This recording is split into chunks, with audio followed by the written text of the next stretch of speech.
Do you ever feel stuck trying to launch your career in psychology? Not sure which steps to take between CVs, interviews, or putting yourself out there? You're not alone. In this episode, we sit down with Jana McDonald, a seasoned career advisor from the University of Guelph, who's helped thousands of students navigate the exact same pressure. She spent over a decade guiding students through job searches, refining their applications, and figuring out what actually matters when it comes to building a future in psychology. We asked her the career do's and don'ts that no one really prepares you for. Cover letters and ChatGPT. Using LinkedIn, is it effective or all hype? Corporate or chill attire. Privating or scrubbing your social media. Is a photo okay on a CV or is it a no-no? These are the real questions students are being asked behind closed doors, but this time, we're bringing them into the spotlight.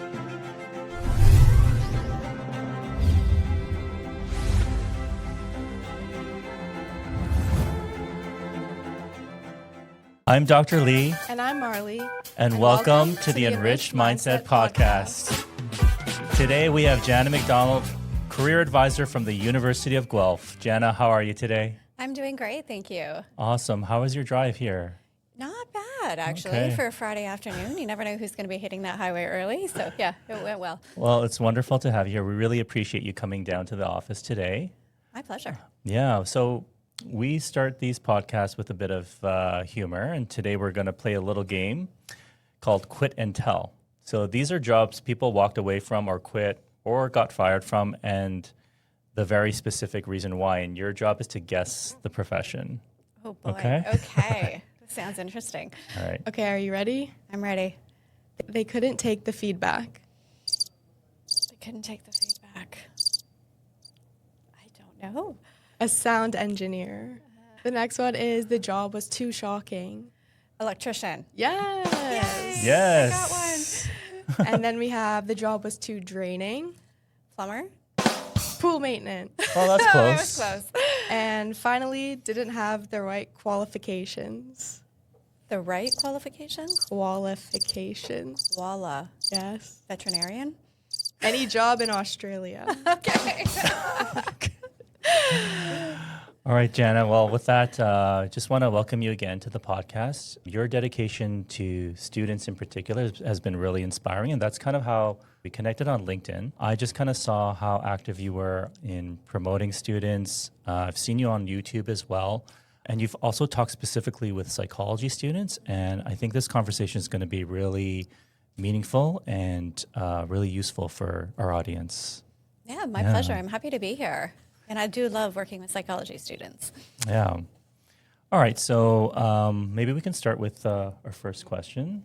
Okay, so what were some of your ups and downs with regards to your own journey towards your career, and how does that sort of help you in your work with students today? Yeah, I think when I was graduating from university, like probably the majority of students that I meet with, I just wasn't sure what was coming next. You know, when you're going through the educational system in Ontario, it's a pretty linear process. You go to elementary school, you go to high school, you go on to college or university or into the workforce, and you're on this pattern. And then when you're getting to that graduation point, it almost just feels like you're cliff jumping because you just really don't necessarily know where you're going to land. And when I was graduating university, I think like a lot of students, I thought, okay, well, when I graduate, I'm going to have a job. I'm going to have, you know, that great start to my career.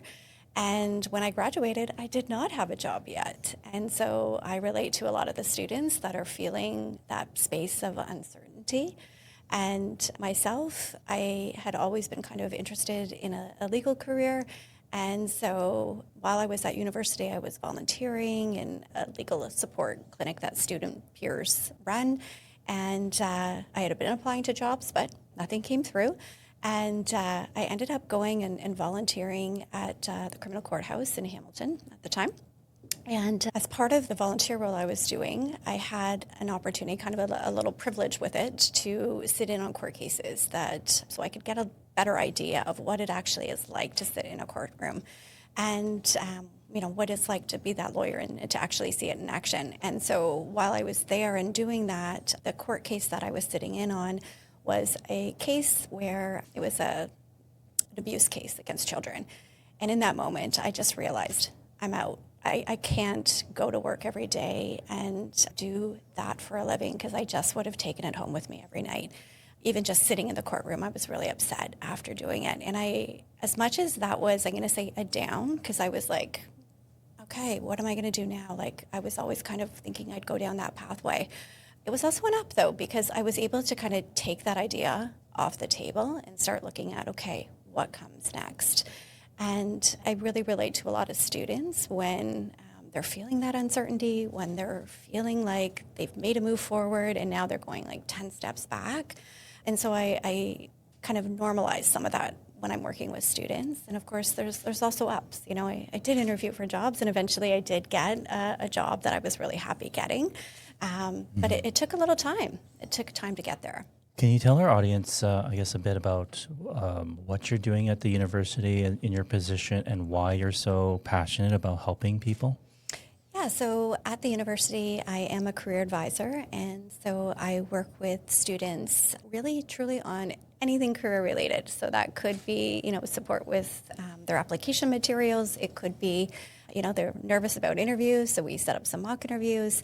And then it's also, though, helping them figure out that career exploration process and helping them figure out where they might be going next and how to get there. And then also helping with graduate school. So a lot of the students that I work with, if they do want to go on to a certain space, whether it's clinical psychology, social work, helping them understand what that application process looks like, and then again, reviewing some of the materials that they might be using to apply for that. And to answer the second part of your question, I just love helping students because they're just so full of ideas and positive energy. They're kind of excited to jump out into that workforce and see what's out there. And I just love that energy that they bring. Yeah, I know many students feel overwhelmed about thinking about their career in psychology. Can you tell us specifically about your experience with psychology students and the challenges they face? Absolutely. When a lot of students enter psychology from high school, and again, I'm going to normalize, it's hard kind of deciding what path you're going to take when you're 17, 18 years old. And so when they go into psychology, many of them are interested in helping people. And I'll say that that's kind of the grounding piece. They really want to help people in some way. But they may not realize, what they may not realize at that point is it's challenging to go on and get a master's and then a PhD in clinical psychology to become a psychologist at the end of it. And psychology is one of those undergraduate programs that, I'll put it in quotes, but has a career and a job title associated with it, psychologist. But the truth is, many students don't choose to necessarily go down that path, whether they don't have the grades necessarily to have a competitive application to get in, or just have decided that they want to take a different path. And so I see a lot of psychology students kind of in third, fourth year who are thinking, okay, I'm not necessarily, again, kind of sure where my path's going to go, what that's going to look like, because I thought when I entered this program, I was going on to become a psychologist. And now that pathway is going to change for me. And so I have a lot of conversations with them about what that pathway might look like. And I also emphasize, here's the good news. There are so many different careers helping people. That was just one of them. Right. But your psychology education has prepared you for a lot of different ones. Yeah, and one of the things is that failure and rejection are just inevitable in career development, but I think most of our culture fears that. How do you think students can better manage self-doubt and bounce back stronger after job search setbacks? Yeah, and I take a lot from self-compassion when I'm working with students. So Dr. Kristen Neff has done a lot of work in that space. And so the first thing I will usually do is just say, this is completely normal. It's where you're at in this journey and feeling uncertain and feeling unsure, completely normal. And when you've made a mistake, if you've gone on an interview and you weren't successful and you didn't succeed, you're one of many people today who that happened to. So it's not necessarily something you have to take personal. It's, okay, this happened to me. It sucks, right? It's not necessarily something that we want to have happen, but it's a normal part in the journey. And then I usually will say, okay, so you had a bad interview today. So what's one thing you want to do differently next time? And I usually just kind of focus on something, a small step. What's something we can do better the next time? And we'll work on that. So you're feeling more confident and feeling a little bit, more confident the next time you go. Yeah. You know, I when I studied psychology, my goal was to become a psychologist. Congratulations, you got there. But I remember thinking in my head, I'm putting all my eggs in one basket. I don't know what I would do if I didn't get in. And even then, it was quite difficult getting in. And I'm hearing now that the rate of acceptance is getting even lower. Do you have any insight on that or any data on that? I don't necessarily have any specific data, but I think that it's a reflection of psychology and mental health in general. There's some reliance on government funding and what's happening in that space. And that government funding trickles down into lots of different areas, including education. And whenever you're being trained in a healthcare position, somebody has to mentor you along that journey. And so with lots of students wanting to be accepted and getting accepted into programs, there's only still so many spaces at that next level, which does make that journey a competitive process.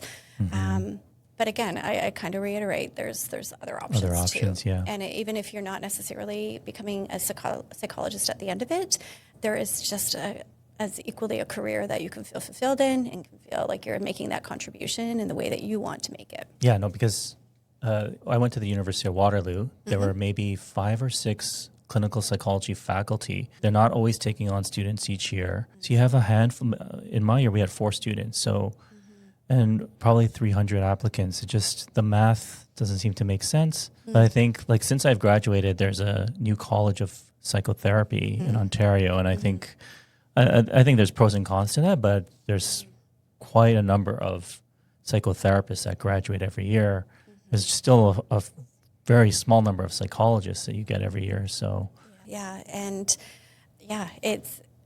the way I look at it is anyone we can get into that mental health space, that's a positive piece. So when we're adding seats for a psychotherapy, we are still adding some more seats to help people with that mental health support that I'm going to say, desperately need at this point. Right. I think everyone is aware that there are a lot of people that are suffering in different ways with their mental health and just not enough people to support them at this point. Yeah.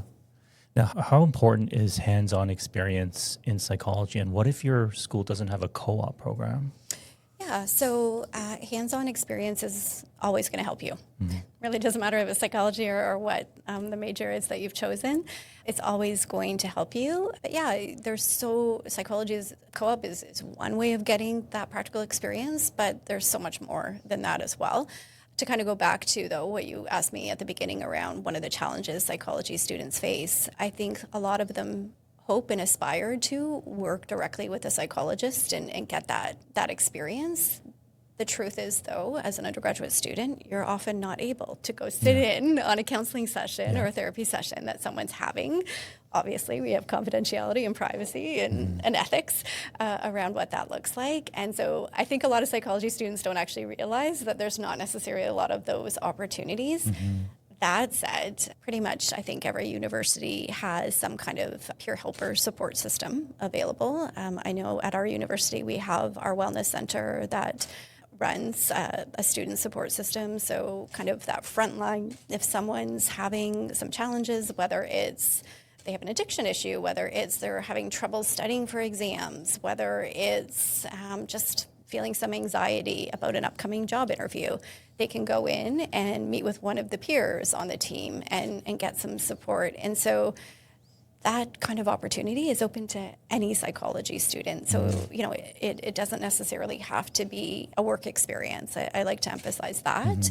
And it can be support lines. So Kids Help Phone, as an example, any kind of crisis support line in a community, that's, I'm going to say, like one of the closest experiences you can get to, helping someone with their mental health, because even though you're not a trained psychologist or psychotherapist or social worker, they have given you some pretty great training to do that role. And you are the frontline person answering the call if someone is calling in because they're suicidal or feeling anxious or depressed. And so it does help you get some experience in kind of some of those crisis situations. And how that can really help support students is it is giving them some of those practical hands-on pieces to this is what it might actually be like, but they can also start to figure out if they like it. Yeah. And take the idea for a test drive, because sometimes we have these ideas in our mind of what we think we want to do. When we actually do it, that was like me with the sitting in the courtroom. Whoa, I'm out. This isn't for me. So you can figure that piece out. You get some clarity around, do I really enjoy this? And then you can also get some clarity around, who do you enjoy helping? Maybe you really do enjoy helping the student that is having relationship issues. Maybe it's helping the student with anxiety. So you can also get some clarity into how you actually want to help people. Yeah, I guess, the hotline volunteer position, I've seen that a lot on CVs. Sometimes I worry that it's so intense and extreme that students might get the wrong impression. This is kind of what mental health is like every day. Are there any other examples of jobs or volunteer positions that students can pursue that would give them some meaningful experience? Yeah, and so other examples I could share, going back to, I'm going to say just the broader category of wellness. Some people really like the communications aspect, so creating a blog post, being on a podcast and facilitating that. So there's a lot of students that are interested in kind of sharing the message and sharing wellness tips and mental health tips. And so there's a whole communication stream that's available to students, and it can be working in a wellness center or a clinic of some kind. It also can be they've joined a student club and they're promoting events for that student club. So there's kind of lots of space in there for a student to play around and figure out what they'd like to do. And then also volunteer roles with nonprofits is a big one too.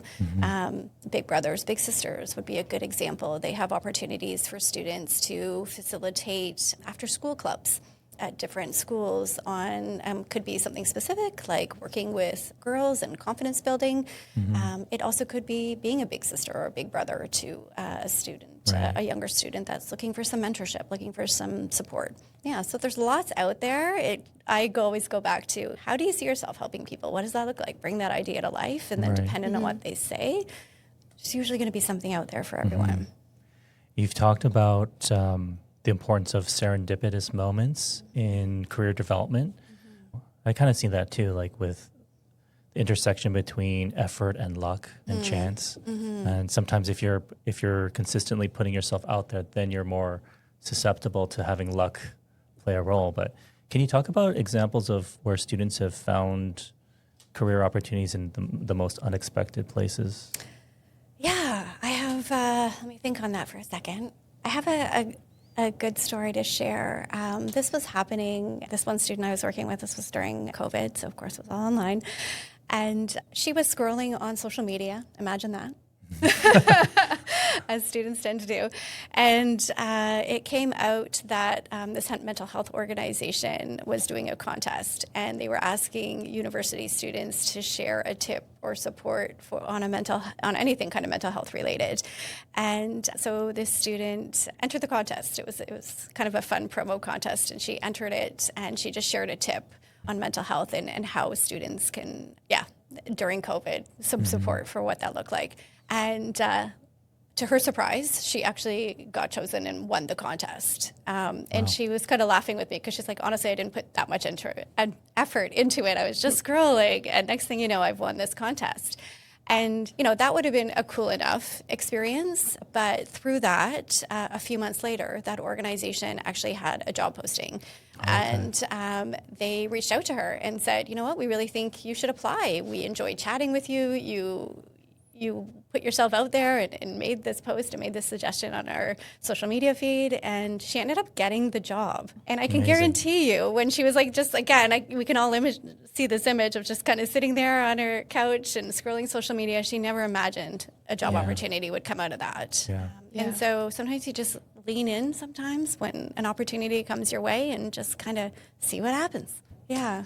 I feel like our missions really align. The podcast is really looking at exposing students to different options, career options that they wouldn't have thought of, and to shift their mindset into, again, we talked about how sometimes students are just focused on one single career. Right. And we're trying to open things up. And I think in that sense, we're very aligned in what we're trying to do. Yeah. Okay. All right, so I have a question here. What's the weirdest or most creative way you've seen someone land a job or internship? A student that I met with, he was applying for jobs. Okay, wait. I'll ask this question. Is it okay that I use a non-psychology related Sure, example? Because yeah. this is not a psych student. Okay, So sure. I just, I want to preface that if Yep. you'd rather. But yeah, this student was an engineering student. And when he came in and shared his application with me, so he was showing me his resume, and I'm reading through it, and he's got on there that he won a poetry slam contest. He was a model in this charity fashion show. And I kind of was reading through it, and I looked up and I kind of started laughing. And I said, not just to stereotype, but this isn't what I usually see on an engineering application. Yeah. And I said, I'm just curious about like poetry slam, you're doing fashion shows. How did you get involved with all this? And he said to me, well, my mom, she told me that not everyone's going to think like an engineer. And you really need to expose yourself to situations and opportunities where you're going to meet people that think really differently from you. Because you really need to understand that not everyone's going to think the same way you're thinking. And as an engineer, you're being trained to think a certain way. But not everyone's being trained as an engineer. And when you live life, you're going to meet people from a broad range of places and things and experiences. So you gotta lean into that a little bit. My response was kind of, I want to meet your mom because she sounds really cool. But then more importantly, it was impressive because I think you would agree with me, Dr. Lee, seeing what this student accomplished, I want to bring him onto my team. Just because of those, I call them wild card experiences, something that's unexpected, something that doesn't necessarily fit, I'm going to say, the image that we have, and I'll put that into a better frame with psych.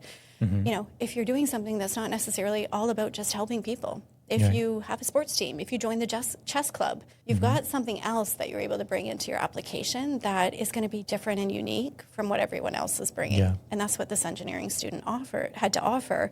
And yeah, guess what? He did get job offers at the end of his, and I was seeing him kind of when he was graduating and he was applying to jobs. And yes, he did get a job. Yeah, I think it's really interesting going through interviews and cover letters, and sometimes you're hearing very generic information. So when people actually put in very idiosyncratic information, it catches your attention, right? 100%. Yeah. Yeah. I think this is like maybe a good moment to go into our, we have a little bit of a presentation for you, Okay. a little do's and don'ts for interviewing. Can you see that? I can. Yeah. Okay. So we have do's and don'ts career edition. All right. So here's an interesting one. You know, you have these like CV templates you can find, and some of them have like this photo section. And I'm just wondering, what's your take on that? Do you put your photo on? So, I mean, sometimes as a reviewer, you're like, oh, I feel more connected with this person, or I'll see their profile on LinkedIn or something like that. Is a photo okay on a CV, or is it a no-no? Yeah, that's such an interesting question because my answer is going to be kind of contradictory. Okay. And in Canada at this time, we're still really not putting photos on CVs. That practice never really took off or never went anywhere because there's also the chance of discrimination. Yes. Of you looking at a photo and saying, you know what, I'm not bringing that person in, and it could be a discriminatory reason. And so that's why we still advise not to have your actual photo on a CV. But the reason I'm saying it's contradictory is I'm going to say the complete opposite thing for your LinkedIn profile. Okay. I'm going to say, put a picture on because your profile will get more views if you actually have that photo there. Yeah, the whole I guess bias piece is really interesting. I mean, I've heard some institutions will also try and remove things that people could like infer someone's background from. Like, let's say they were a part of a certain club and they're trying to eliminate bias by having a screening process so the reviewer doesn't see this information and kind of jump to conclusions. So what do you think of that practice? Is that happening more in bigger institutions? And I could see like that's not realistic for a smaller organization, but yeah, you're exactly right. You know, when you have a larger organization, you can put different practices in place. Right. You know, it always comes down to being a bit of a personal decision about what information you want to share. When you have, it's a great example of a campus club. If it's religious-based, you may question at times, should I be putting this on, should I not? And for some students, that experience might be one of the pieces of evidence that they're using for a future employer to show I can do event planning, and here's all the events I've planned through that religious club. And so at a general, they can put religious club on their actual resume. It can be trial and error. It can be that they're putting the full name of the club and the religious connotation and seeing what happens. Sometimes they say, again, you got to do a little experiment. See if you feel like you're being discriminated against. Do a little experiment, see what happens. Because I also don't want them to miss out on an opportunity because they haven't been able to share that event planning experience if that's the type of job that they're going for. Yeah. Okay, thank you for that. I think just to the final thing I would say there is it's interesting to hear people's perspectives. If they have a name that's non-anglicized and they might have an English kind of sounding name, I think people struggle with that is whether do I put in my given name or not? And they've found that when they don't, they're more likely to get ahead, but they also don't want to kind of buy into that kind of whole system essentially. Yeah, and it's a really interesting and a challenging decision to have to make. And I get all sides of it. Yeah, That's it's the a piece. tough one. And again, sometimes it's doing that little bit of an experiment and seeing. I'm going to say there's also some tools that you can do. Sometimes with names that might look difficult to pronounce would be an example where we have tools now you can kind of put in, sounds like. Oh, yes, phonetically. Sometimes, you're just intimidated as a recruiter to call because you don't actually know how it's pronounced. But you can also put things into Google now. You can, on a LinkedIn profile, you can have you can record a verbal pronunciation of your name. So there's also tools and things that are coming out now to support you on that journey. Right. But ultimately, you want to work for an organization that's going to accept you for who you are. Yeah. Okay. Let's move on here. Corporate or chill attire? Yeah, I'm always going to lead into corporate attire. Oh, You're never going to look too good in an interview. That said, it's become a bit of a challenge because of, again, I'll just cite COVID as the example there. When people didn't have to leave their house for extended periods of time, we got comfortable in casual and chill clothing. Yeah. But you know what? There's also something in when you're wearing that corporate attire, there's a building of your confidence. And when you're going on an interview, anything you can do that's going to help prepare you for that interview and building up your confidence, I'm going to recommend that every time. Yeah. Marley, what's your take on that or your experience? I personally have always worn more of a corporate side look, and I like that better. It just feels more professional, and it just helps me feel more confident in the way I carry myself as well. So Totally agree. even my mom, if I'm dressed in chill attire, she's like, that's not appropriate. You should be wearing more business attire. It's really interesting because I have done interviews where people are wearing hoodies, and then at the University of Guelph, I had a team do co-op interviews, and there were some people who come, I think, from class in hoodies and their backpacks, and I think we asked them as well to dress professionally. So yeah, I guess is it a conversation you've had with people? Yeah, I mean, I'm sure you can relate to this, Dr. Lee, as well. You put it in a job posting, dress professionally. And sometimes students get the message and just sometimes they don't. But yeah, as part of our, we have a Co-op 1100 course, which all of our co-op students take as an example. We will share, here's what corporate attire actually looks like. But I also find sometimes, again, to kind of go back to, is it the right opportunity for you? For some students, they just may feel like, I don't actually want to wear corporate attire. Yeah. That's not the atmosphere or the environment that I want to work in. So it's also knowing yourself and what you're comfortable with and where you're going to want to fit in and what that looks like for you. Okay. All right, next one. Oh, here's one. Privating or scrubbing your social media? Yeah, I think we've come a long way with this one. I feel like the majority of students know that, certain things that are appropriate and not appropriate for social media. And I can say as an adult, I know universities students have fun.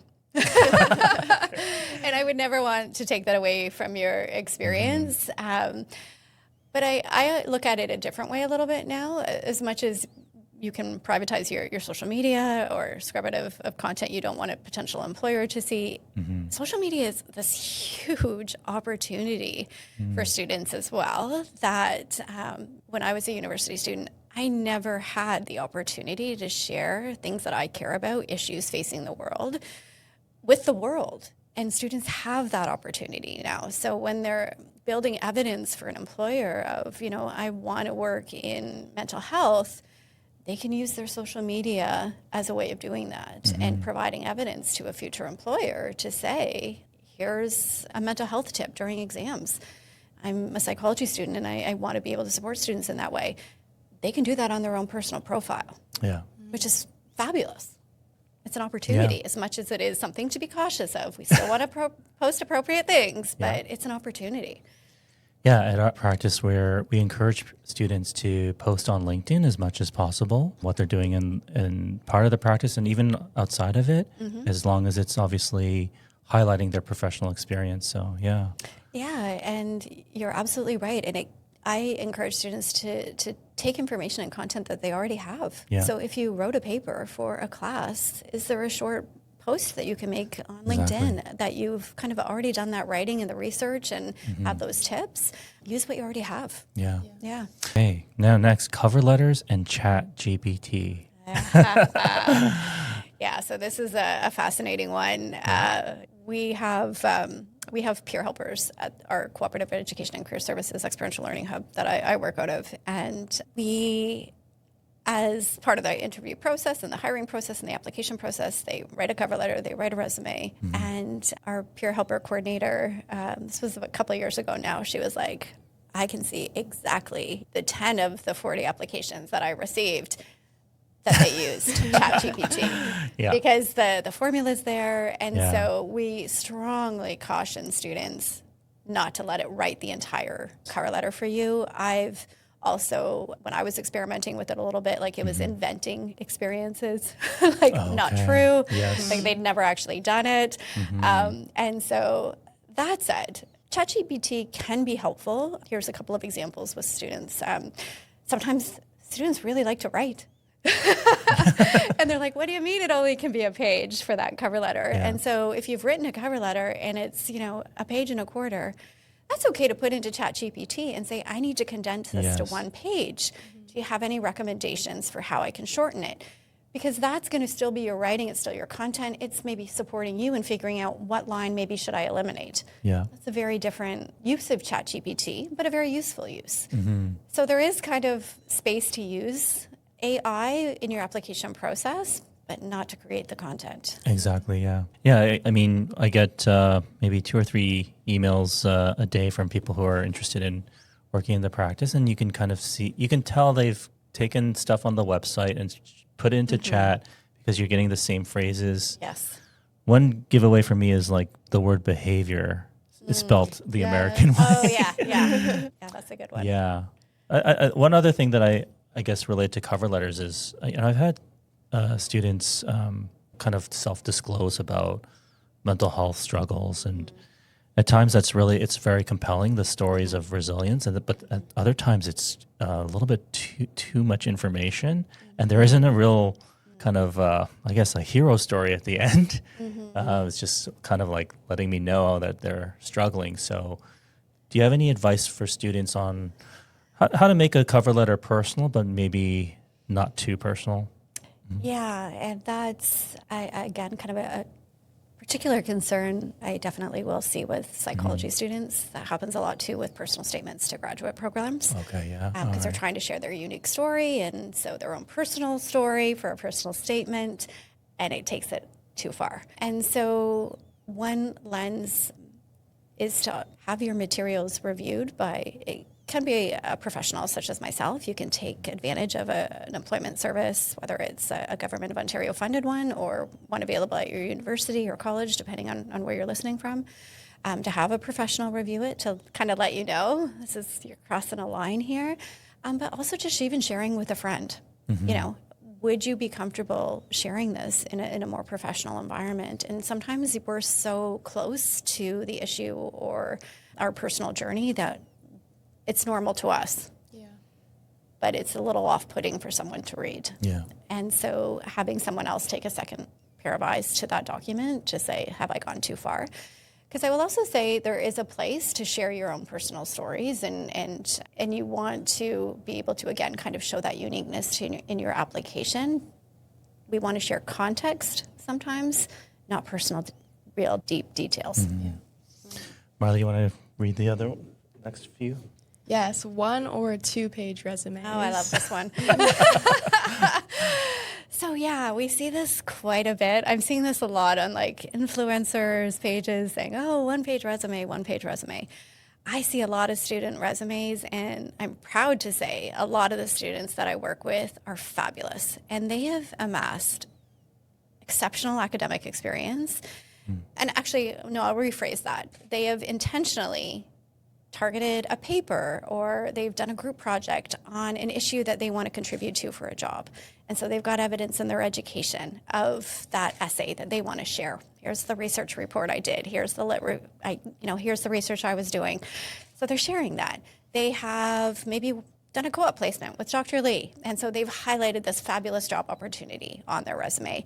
They have volunteered. I'll use some of the examples I used earlier. Big Brothers and Big Sisters, they volunteered there. They are part of the Psychology Association. They were a president of that. So they're highlighting that on their resume. We're already probably over 1 page. Yeah. And so when students try and eliminate some of that experience, what they're actually doing is taking away the evidence for that future employer. I've done great things, and this is why you should hire me. But my closing statement for this one is I have never heard of a student not getting a job because they sold themselves too well on 2 pages. Right. Yeah. Like, it's kind of silly when I say that. Oh, no, we're not bringing you in. We're not going to hire you because you wrote too much great content on 2 pages. Yeah. Yeah, I mean, I feel like, I don't know where the 1 page resume came from, but I feel like it was probably, someone probably said, on average, the reviewer is going to spend X number of seconds, so you might as well have it just on that page. But in practice, if I'm going through resumes and I see a 1 pager, it's actually a bit of a red flag to me. Yeah, because they haven't done enough. Haven't done anything, yeah. So, Yeah, okay. but I'll add to that. It actually started in the tech industry. Oh, okay. But the piece of the puzzle that's missing there is in tech, you would refer someone on your resume to your GitHub page, which is the evidence of the work that you can do in the tech space.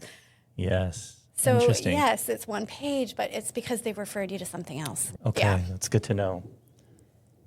Sending a thank you email after your interview. Yeah, that to me is just good manners. At the end of the day, it's also another opportunity for you to reiterate why you really enjoyed that conversation you had about the interview. If you made an error, as we all do, there's always going to be some part of an interview where you're like, I wish I could have answered that a little better. You can use that thank you as an opportunity. After reflecting on our interview, I wanted to share one more piece around this question that you asked me. And I've actually been on a hiring committee at the university where we had all of the people that we interviewed send us a thank you, except the one that we wanted to hire. Oh. Dilemma, interesting dilemma. We did hire the person that didn't send us the thank you. Yes. But we had a conversation about it. Yeah, and what did you find out? I had a conversation with the other people that were on the hiring committee about it. Right. And ultimately the person's experience, we couldn't ignore that, and we had to bring them on board. Right. But it could have went the other way if they didn't have that as great of experience, which is interesting. It's very does interesting. matter. I feel it matters. I don't know if I'm old school, but it's interesting because I had co-op students from the University of Waterloo tell me they struggled with whether to send this or not because they were actually not to do it. They were going to be bothering the employer, and they went against the advice, went with their instincts. And I have to say it made a difference. You feel like the person really values the opportunity. So And it's a genuineness of, I really do want this job, so I'm taking the time to reiterate that and let you know. Right. Yeah. How soon do you send the email? I mean, Within 24 hours for sure. Okay, all right. Yeah, Okay. for sure. Using LinkedIn, is it effective or all hype? Yeah, that's a really great question. So when I'm sharing tips on LinkedIn with students, I say for the majority of you, don't expect a recruiter to find you on LinkedIn.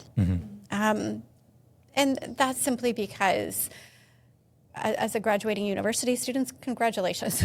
You're one of 100,000 that's graduating. Not to put a negative spin on it, but they're not necessarily going to find you there because they're going to get enough applications to the jobs that they're posting for new grads, and they don't need to go to LinkedIn to search for you.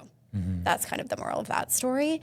But how can LinkedIn be effective? Where it's actually effective is more on a bit of a research journey.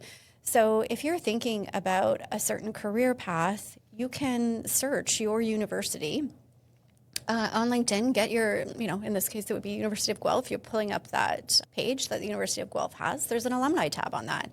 We get asked that question all the time. What have previous graduates from my program gone on to do? LinkedIn tells you that. Go to the alumni, you can search, so you can put in psychology as an example, you can put in whatever topic that you want, so you can put in an issue. Maybe you want to work with addictions. You're putting addictions into that search bar and seeing, okay, what are some of the alumni that have worked in that space? And this is where some of the gold is. You can then go to some of those profiles and see, okay, well, they're working in addictions. What was their first job out of university? It's there usually. Right. Yes, some will make it private, but the majority of people have that kind of content open. So you can do a little bit of a research on where do people actually go? What do some of those entry level jobs look like? And sometimes when you see, oh wow, they got a job without having any experience yet, necessarily in the field. I could apply to that company because that's what they use. They've hired people with that background in the past. Or it sometimes can be helpful if you are thinking about graduate school or a graduate program. You can go to the school that you're applying to see, okay, what have some of their alumni gone on to do? And that can be helpful to see. Yeah, so it's more for a research platform that I recommend LinkedIn. Taking unpaid internships for experience. Yeah, I hate this one because in my ideal world, everyone should be paid for the work that they are doing. That said, social services is a perfect example. There's a lot of fundraising that happens in that space. There is government funding sometimes that is able to happen or not able to happen in that space. And so sometimes the first step, the first door that's going to give you experience and evidence for a future employer is a volunteer opportunity. I lean into more a volunteer opportunity, whether not necessarily an unpaid internship. Okay, yeah. An internship to me is you're getting paid. You should be getting paid because you're actually doing work. A volunteer opportunity, there's no context there around you're getting paid for that opportunity. You know full on that you are a volunteer. Yeah. And I feel like a lot of organizations now have shied away, at least in Ontario and Canada, from unpaid internships. And moved more towards using the appropriate language, so volunteer experience or paid internship. Right. But yeah, in the social services sector, I still find that a lot of the opportunities are unpaid to get the door open. But once that door is open, once you have done a volunteer experience, and this is where I recommend kind of being intentional. I'll go back to the addictions example. What organizations are working in the addiction space?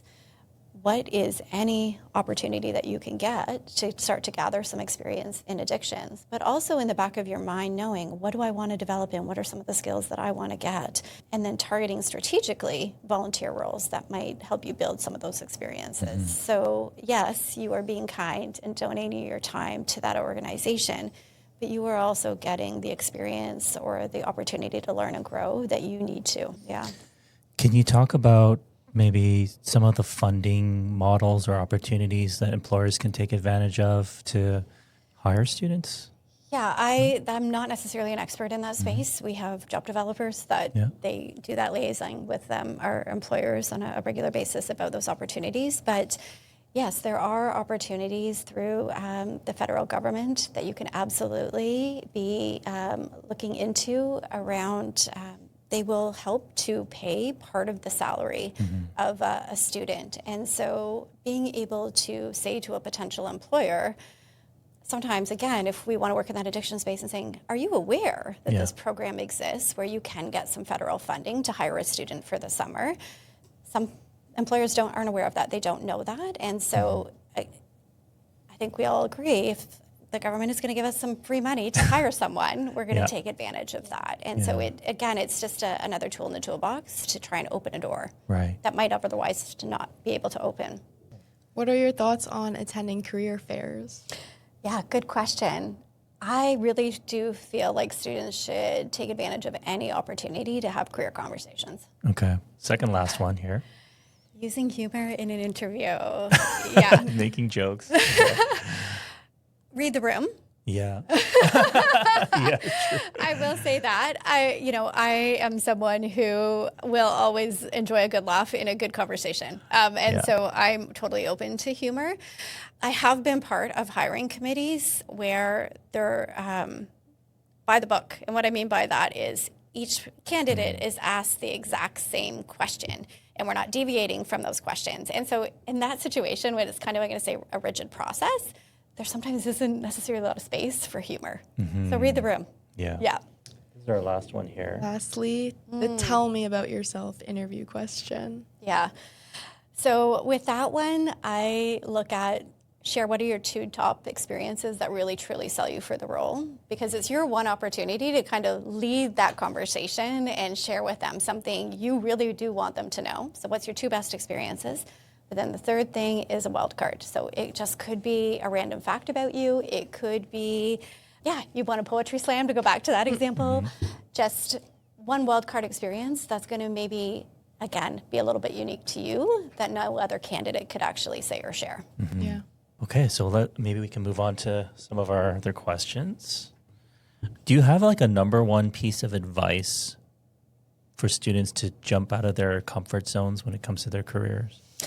Yeah, that's a really good question. And I feel like that's a big challenge for all students. They all know that they should attend a career fair or a job fair. They all kind of know in the back of their mind, the university is giving me an opportunity to go talk to employers.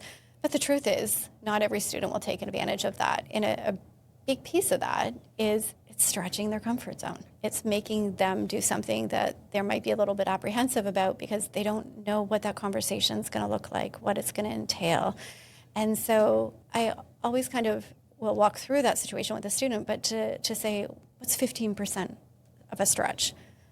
Like, you're just stretching your comfort zone. You're not necessarily going from, I'm going to attend this career fair and talk to 100 people today. For some students, it might be, I'm just going to go and listen and overhear a few conversations today so I can get a little bit more familiar with what this looks like. That might be stretching the comfort zone for one student. Another student could be, I feel completely fine walking into this room and I'm going to have 100 conversations today. But the stretch for them might be talking about, well, can I get an interview, right? And being bold and saying, I loved what I heard from you today. What's the next step here? Yeah. Would I be able to actually meet with you more formally in the office? So it's meeting that student where they're at, but do the 15% stretch. Don't try and make it so scary that you're not even going to go. Yeah. You know, just a little bit more of a stretch for you. Can we talk about your challenge cards that you use to facilitate career conversations? Maybe can you share how they work and how they help students explore their potential? Yeah, so the challenge cards come from an organization called Spark Path, and our team absolutely positively loves to use them. Many students, myself included, if I was sitting in a university classroom and somebody said to me, what are you going to do when you graduate? I'd get that fearful look on my face, and I don't know. And, there's common narrative of do what you're passionate about. And again, I go back to me sitting in that classroom going, I had no idea what I was passionate about. What we love about the challenge cards is they are literally cards. They're a card deck. And on those cards are over 50 different issues the world's currently facing. So that could be anything from eliminating poverty to reverse engineering the brain. It could be, you name it, an environmental issue. It could be working on climate change. There's so many different issues facing the world. And so in using those cards, we have the students actually sort through those 50 different issues. I'm very interested in this. Maybe not interested at all. As I'm sure you're aware, all students can throw things into that. I am absolutely not interested in this pile really, really easily. For some students, they struggle a little bit with, okay, do I really want to do this again? The kind of that commitment. Do I want to go down this path with this issue? But all students can usually, and in fact, I've never had a student not be able to choose 3 issues that they would actually see themselves contributing to. Mm-hmm. And why we find that so effective is because it's not me telling you, oh, you took psychology, you should become a psychologist. Well, what if I don't want to do that? It's you choose. You choose what that issue is that you actually want to contribute to. And if it is eliminating poverty, well, now we've got a clue. Now we've got something that you care about enough that you actually want to start contributing to it. And you've told me that. It's coming from you. It's not me telling you this is a great opportunity, you should pursue it. And so what we find is, sometimes with careers, you have to almost feel like I got to be motivated to show up. When it's an issue you care about, you don't need to be motivated. You're going to be there because you want to actually make an impact. Yeah. And so once we have that issue, then we can start talking about, well, how do you see yourself contributing? Bring the idea to life for me. Again, using humor. Let's play in the sandbox a little bit. No pressure. Yeah. What are your ideas here? And then we look at what are some organizations that are already working on this issue and maybe are contributing in the way that you see yourself contributing. Mm-hmm. And then we look at, and what are some of those jobs that they might have? And it works. Students love it.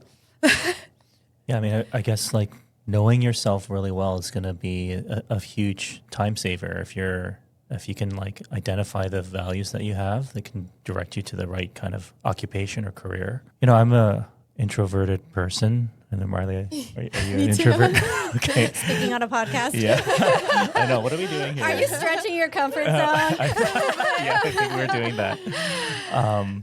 But do you have any advice for students to really stand out in interviews? I know as an introverted person, sometimes it can be pretty tough. But is there something that you're seeing that people do that really helps them to stand out in that moment? Yeah, that's a fantastic question. And yeah, not everyone is going to be comfortable with that interview process. I give lots of different tips on interviewing, and you'll probably laugh at this, but consistent feedback I get is when you're starting your interview is, and again, kind of in 2025, that looks different in different ways. It could be a virtual interview, so you're just sitting at your computer waiting to join the meeting. It could be that you're sitting in a reception office waiting for someone to come out and get you. Do a few rounds of box breathing. Okay. That is like the number one tip. Students come back to me and say, I was able to calm myself down before I went into that interview. So whether you're an extrovert or an introvert, just taking a moment to ground yourself first, they find that extremely useful. When you are a little bit shy, a little bit nervous sometimes about responding, I encourage students to be authentic. It's okay to say to an interviewer, I'm feeling a little nervous. Can I have you to repeat that question? Mm-hmm. Sometimes they'll hear a question and then forget it because they're so nervous. So that can be pretty common. So it's okay to ask to repeat a question. Another trick I have is, that's a really good question. Give me a moment to think about that. And so you're giving permission in that interview just to have a little bit more extra time to gather your thoughts together. And sometimes for an introverted person, they need that extra time to run their thoughts. And so that can be really, really helpful. And it's also okay if you're in an interview and you are stuck on a question where I have no idea. Again, you're in that panic mode of, I don't know what I'm going to say to this. It's okay to say, you know what? I need a bit more time with this one. Is it okay if we come back to this question at the end? And I like to think everyone's this way in an interview process, but we've all been nervous. We all know it's a challenging situation for everyone. We all want to walk away with that job at the end of that interview. Mm-hmm. And so using compassion as an interviewer can go a long way too, to kind of, again, normalize that experience for a student and say, hey, it's okay. I see you're nervous. I'll repeat the question for you. Yeah. Yeah, I mean, that's definitely happened in interviews where the applicant has just kind of paused, asked to think about it, and then actually gave a really thoughtful response. And if they just answered instinctively, they probably would have said something very generic. So, yeah, I think having those pauses don't feel as awkward as you think they might. So, yeah. Yeah, totally agree with that. How do challenges and setbacks contribute to career growth? And how can students reframe adversity as an opportunity? Yeah, and expect it's going to happen. There's always going to be some kind of challenge that's coming up for you. Some students, it might start with their application, and they're putting application after application out there and not hearing anything back. For others, it could be in that interview process. Others, it could be on the job. It might be that they get hired for a position and it ends up not being the right fit for them. And all of those are challenging, and that's where I kind of come back to self-compassion. And just reminding yourself that it's okay to make a mistake. It's okay to stretch that comfort zone. It's okay to sometimes have to take 2 steps back to get the clarity that you need as to whether it's the right opportunity for you or not. All of those things are a normal part of the process, and so be kind to yourself. Do you have any insight as to what employers might be really looking for these days, aside from what's on your CV or your grades or things like that, things that might be soft skills or something unexpected? I'm laughing because Excel. No way, Excel? Microsoft Excel. So hot. If you can use Microsoft Excel, employers love it. I know, a random. Probably That's not what very you're expecting. But yeah, Wow. we just hear that over and over again. Excel, Excel, Excel. Yeah, so. Okay. I'm actually good at Excel. Yeah, there you but go. yeah. Are you good with Excel though? Yeah. Well, and I'll say that, I've talked a lot about like social service organizations or government jobs or nonprofit jobs, but those are all businesses. Yeah. And at the end of the day, having basic business skills will always help you. Right. Yeah. I kind of want to move into the video questions that we have. Sure. Okay, so is it like that? Okay, so you can take the iPad and you can press play. And Hi, Jana. My name is Rebecca, and I'm a third-year psychology student at McMaster University. I really want to become a clinical psychologist, but so does the majority of my class. In a class of 200 people, how many students actually get into a clinical psychology program, and how realistic is this goal? It's a fabulous question. And, every university is going to have a different number of spots open for their clinical psychology path. You definitely want to be taking advantage of a thesis class in your 4th year. That is going to be a piece of the puzzle that you are going to need to have that going forward. But it's always a good idea to have a few different options. And I will say this to any student. You've got psychologist, clinical psychologist is option A. What else? What other 2 buckets do you want to have? And I usually recommend kind of having 3 ideas that you're pursuing. But again, when we think about using kind of issues or how do you see yourself supporting someone, you can be a clinical psychologist and support someone with addictions. You can work in an addiction center, potentially in a shelter, and support someone with addictions. You can work for a pharmaceutical company that supplies drugs. That didn't come out right. Wait a minute. To support someone getting out of addiction. And so there's 3 different opportunities all within that addiction space. So having kind of different options for yourself will always make sense. Right. And when you're gathering experiences, whether it's a paper that you write, a volunteer opportunity that you have, I like it when it's a triple hit, where those experiences will support any of those pathways within addictions. Okay. Hi Jana, my name's Olivia and I'm a 2nd-year psychology student at McMaster. I've heard about these online psychotherapy schools with an 85% acceptance rate. If you have a pulse and money, you can pretty much get in. Is this true? A pulse and money. Yes. So when you're looking at different graduate programs, there are some pathways that will lead you to a regulated profession and some that won't. So for example, if you are applying to a psychotherapy program at a private college, you do need to do your due diligence as a student to ensure that that actual private college is registered with the College of Psychotherapists, as an example. It could be a different college depending on the profession that you're looking at. Whether it's a private or publicly funded university, they will be very clear on whether it's a regulated healthcare opportunity. If it is not, if it doesn't say anything on their website, then that's usually a pretty good indication that it is not a regulated profession. And so you just need to be clear, if you do want to go on and be a psychotherapist, that you are pursuing a opportunity that is going to actually lead to that. Yeah. Yeah, so it's really interesting hearing about these schools that have popped up, and some of them are completely online, and they're about $50,000-$60,000. So I guess the quality of education can be very different depending on where you go. I would totally agree with that. And kind of what I had mentioned earlier around, there's a reason why universities haven't just opened up 100 seats for a Master's of Psychology. Is because you need to be working with someone, under someone. You need to be doing research with someone who's going to guide you on those best practices, ethical behaviors, all of those things. So when you're looking at opportunities, kind of keeping that in mind, using your own barometer, and how you do that is actually talk to current students in the program. Yeah. It's going to be the biggest indicator of what opportunities are available to them, either while they're in the program or when they're graduating. Jana, my name is Adriana. I'm a third-year co-op psychology student at the University of Guelph, and I've noticed that every term when co-op listings go out, there are hardly any psychology jobs related to my field. So my question for you is, why is this happening in the first place, and should I be taking control and find my own opportunities? Thank you.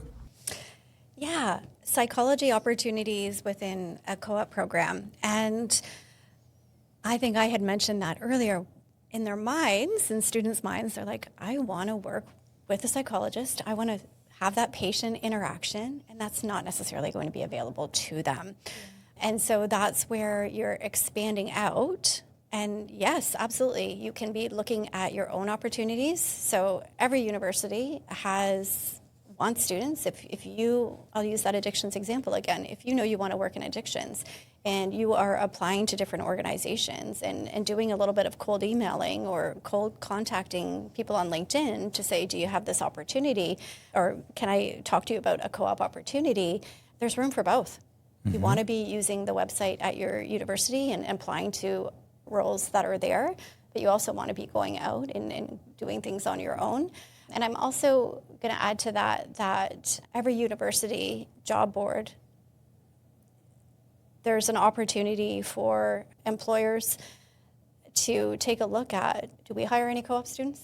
Because again, lots of students at university and college that need these opportunities, but it's kind of like graduate school. When there's 5 co-op opportunities, then there's 5 co-op opportunities, right? And so the more employers that will see the value, like you do, Dr. Lee, in working with students, the more those opportunities can build. And we do have some employers that will have 1 student. We have some employers who have been building their co-op programs. And so they may be built to now take on 20 students. Wow. Right? Okay. And so it's a little bit of both. You have to kind of do your own job search in conjunction with what's happening at your co-op and career office. And that applies to co-op students, but also applies to the majority of other students who are not in a co-op program.